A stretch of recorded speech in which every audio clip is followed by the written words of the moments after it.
Nobel committee প্রমাণ করেছে তারা শান্তির চেয়ে রাজনীতিকে বেশি গুরুত্ব দেয়, মার্কিন সরকারের অভিযোগ। গাজায় ধ্বংসস্তূপে ফিরছেন ফিলিস্তিনিরা, শান্তি আসলে ট্রাম্পকে কৃতিত্ব দিবেন নিউ ইয়র্কের মেয়র প্রার্থী জোহরান মামদানি। নতুন অস্ত্র তৈরি করছে রাশিয়া, শিগগিরই বড় ঘোষণা দেয়া হবে, জানালেন দেশটির রাষ্ট্রপতি।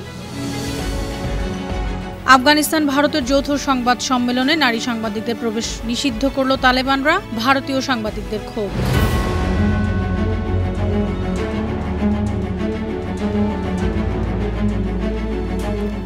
শুনছিলেন সংবাদ শিরোনাম। সবাইকে স্বাগত জানাচ্ছি বিশ্বজুড়ে প্রতিদিনে বিশ্বের বিভিন্ন প্রান্তের সব শেষ তথ্য জানাতে আপনাদের সঙ্গে আছি আমি অনন্যা চৈতি। নোবেল পুরস্কার না পাওয়ায় ব্যাপক সমালোচনা করেছেন মার্কিন প্রেসিডেন্টের মুখপাত্র স্টিভেন চেউং। সামাজিক যোগাযোগ মাধ্যম এক্সে তিনি লিখেছেন, নোবেল কমিটি প্রমাণ করেছে তারা শান্তির চেয়ে রাজনীতিকে বেশি গুরুত্ব দেয়। মার্কিন প্রেসিডেন্ট ডোনাল্ড ট্রাম্প দায়িত্ব নেওয়ার পর 8টি যুদ্ধ বন্ধ করেছেন। সবশেষ গাজায় যুদ্ধবিরতিও তারই মধ্যস্থতায় হয়েছে। গেল শুক্রবার ওভাল অফিসে সাংবাদিকদের সামনে দাঁড়িয়ে প্রেসিডেন্ট ট্রাম্প রসিকতার ছলে বলেছিলেন, যিনি এবছর শান্তিতে নোবেল পুরস্কার পাওয়া ভেনেজুয়েলার বিরোধী নেতা মারিয়া করিনা মাচাদো তাকে ফোন করেছেন, বলেছেন তিনি এই পুরস্কার ট্রাম্পের সম্মানেই গ্রহণ করেছেন। এবছর শান্তিতে নোবেল জয়ী হয়েছেন ভেনেজুয়েলার বিরোধী দলীয় নেতা মারিয়া করিনা মাচাদো। ভেনেজুয়েলার জনগণের গণতান্ত্রিক অধিকার প্রতিষ্ঠায় তার নিরলস সংগ্রামের স্বীকৃতির কারণেই তাকে এই পুরস্কারে ভূষিত করা হয়েছে। নোবেল কমিটি বলেছে 2025 সালের শান্তি পুরস্কার যাচ্ছে এক সাহসী এবং নিবেদিত প্রাণ নেত্রীর কাছে।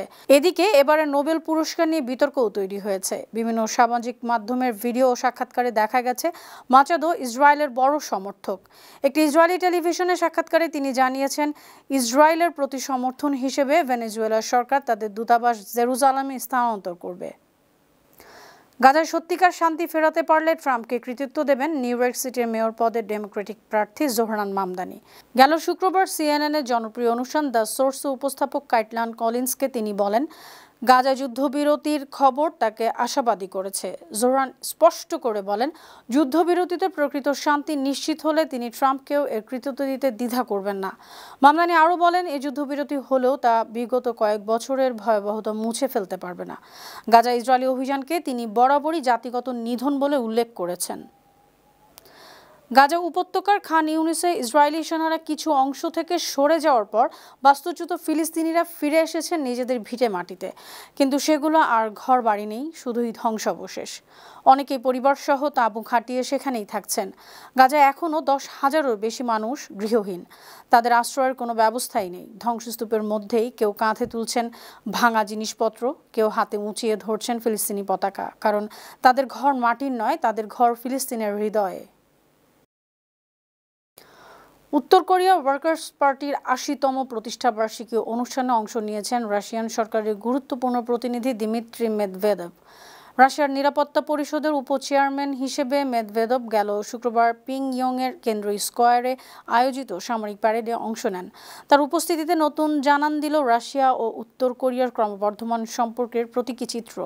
প্যারেডের পর মেদভেদেভ অংশ নেন শ্রমিক পার্টির বার্ষিকী উপলক্ষে আয়োজিত এক বর্ণাঢ্য সাংস্কৃতিক কনসার্টে। এ বিশাল আয়োজনের অতিথিদের তালিকায় ছিলেন চীনের প্রধানমন্ত্রী লি চিয়াং, ভিয়েতনামের কমিউনিস্ট পার্টির সাধারণ সম্পাদক তো লাম আর রাশিয়ার দিমিত্রি মেদভেদেভ। রাশিয়া নতুন একটি কৌশলগত অস্ত্র তৈরি করছে। এ বিষয়ে শিগগিরই একটি বড় ঘোষণা দেওয়া হবে। শুক্রবার তাজিকিস্তানে এক শীর্ষ সম্মেলনে রুশ প্রেসিডেন্ট ভ্লাদিমির পুতিন বলেছেন, নতুন অস্ত্রগুলো পরীক্ষা করা হচ্ছে, পরীক্ষাগুলো সফলভাবে হচ্ছে, চূড়ান্ত করার জন্য কাজ চলছে। পুতিন দাবি করেন, রাশিয়ার পারমাণবিক প্রতিরোধ ক্ষমতার অভিনবত্ব অন্য যে কোনো পারমাণবিক অস্ত্রধারী দেশের তুলনায় বেশি, এটি আরও বাড়ানো হচ্ছে। সংবাদ সম্মেলনে নারী সাংবাদিককে প্রবেশের অনুমতি দেয়নি আফগান সরকার। গতকাল আফগানিস্তান ও ভারত সরকার যৌথভাবে সংবাদ সম্মেলনের আয়োজন করে। ভারতের নয়াদিল্লিতে আফগান দূতাবাসে এই আয়োজন হয়। সেখানে ভারতের পররাষ্ট্রমন্ত্রী এস জয়শঙ্কর ও আফগান মন্ত্রী আমির খান মুত্তাকির উপস্থিত ছিলেন। এ সময় ভারতীয় দিক থেকে অনুরোধ করা হয়েছিল সেখানে যেন নারী সাংবাদিকরাও উপস্থিত থাকতে পারেন, কিন্তু আফগান কর্মকর্তারা সে অনুরোধ প্রত্যাখ্যান করেন। সংবাদ মাধ্যম দ্য হিন্দু জানিয়েছে, সংবাদ সম্মেলনের আমন্ত্রণ তালিকা তৈরি করেছিল আফগান কর্মকর্তারাই। এ সিদ্ধান্তে ক্ষোভ জানিয়েছেন ভারতীয় সাংবাদিকরা। পাকিস্তানের খাইবার পাখতুনখোয়া প্রদেশের দক্ষিণাঞ্চলে ডিআই খান জেলার এক পুলিশ প্রশিক্ষণ কেন্দ্রে ভয়াবহ জঙ্গি হামলা হয়েছে। জঙ্গিরা গভীর রাতে গুলিবর্ষণ করলে বন্দুকযুদ্ধ শুরু হয়। এতে 7 জন পুলিশ এবং 6 জন জঙ্গি নিহত হয়। আহত হয় 13 জন।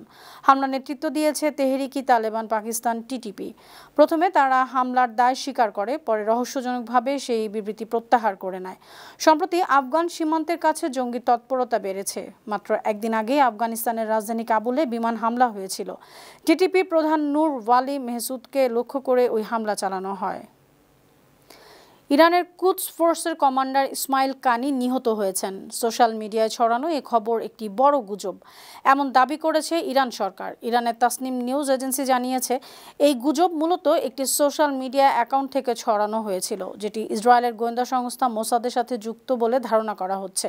কানি নিজেও বলেছেন, ইহুদিবাদী সরকার তার হত্যার খবর ছড়াচ্ছে, যাতে কানির বন্ধুরা চিন্তিত হয়, তার সঙ্গে যোগাযোগ করার চেষ্টা করে, এতে তার আসল অবস্থান জানতে পারবে। এর আগেও কানির মৃত্যুর গুজব ছড়ানো হয়েছিল। টানা বৃষ্টির কারণে মেক্সিকোর বিভিন্ন অঞ্চলে 30 জন মারা গেছেন আর নিখোঁজ আছেন কয়েকজন। রাষ্ট্রপতি ক্লাউদিয়া শেইনবাউম টুইটারে জানিয়েছেন, সরকার জনগণকে সহায়তা করছে, সড়ক খুলে দিতে এবং বিদ্যুৎ সেবা পুনরুদ্ধারের কাজ করছে। জরুরি সহায়তা কর্মীরা হাঁটু সমান পানির মধ্য দিয়ে ত্রাণ সামগ্রী বিতরণ করছেন। প্রতিরক্ষা মন্ত্রণালয় জানিয়েছে, প্রায় 54,000 কর্মী ক্ষতিগ্রস্ত এলাকার উদ্ধার, নজরদারি ও পরিষ্কার পরিচ্ছন্নতার কাজ করছে। অস্ট্রেলিয়ার নিউ সাউথ ওয়েলসের শেল হারবার বিমানবন্দরে একটি হালকা উড়োজাহাজ অবতরণের সঙ্গে সঙ্গেই বিধ্বস্ত হয়ে যায়। শনিবার স্থানীয় সময় সকাল 10টার দিকে এ দুর্ঘটনা ঘটে। উড়োজাহাজটিতে মাত্র 3 জন যাত্রী ছিলেন, তারা সবাই নিহত হয়েছেন। পুলিশ জানিয়েছে, উড়োজাহাজটি মাটিতে আছড়ে পড়ার সঙ্গে সঙ্গে আগুন ধরে যায়। ফায়ার ও উদ্ধারকারীরা তড়িঘড়ি আগুন নিয়ন্ত্রণে আনে, কিন্তু বিমানের ভেতরে থাকা কাউকেই রক্ষা করা সম্ভব হয়নি। গেল এক সপ্তাহে 13 মিলিয়নের বেশি মানুষ মক্কার মসজিদুল হারাম বা কাবা শরীফ এবং মদিনার মসজিদে নববী জিয়ারত করেছেন। ভিড় নিয়ন্ত্রণে এখন অত্যাধুনিক সেন্সর প্রযুক্তি ব্যবহার করায় পুণ্যার্থীদের ভ্রমণ আরও নিরাপদ ও সুশৃঙ্খল হয়েছে। শনিবার দ্য ইসলামিক ইনফরমেশন.com এ তথ্য জানিয়েছে। সৌদি কর্তৃপক্ষ জানিয়েছে, 3 অক্টোবর থেকে 9 অক্টোবর পর্যন্ত ইসলামের পবিত্র 2 স্থানে মোট 1,30,29,471 জন মুসল্লি ও দর্শনার্থী গিয়েছেন। সুপ্রিয় দর্শক, এই ছিল আজকের বিশ্বজুড়ে প্রতিদিনের আয়োজনে। দেশ বিদেশের বিভিন্ন খবর নিয়ে আবার আপনাদের সামনে হাজির হব। সেই পর্যন্ত ভালো থাকুন, সুস্থ থাকুন, বায়ান্ন টিভির সঙ্গেই থাকুন। ধন্যবাদ।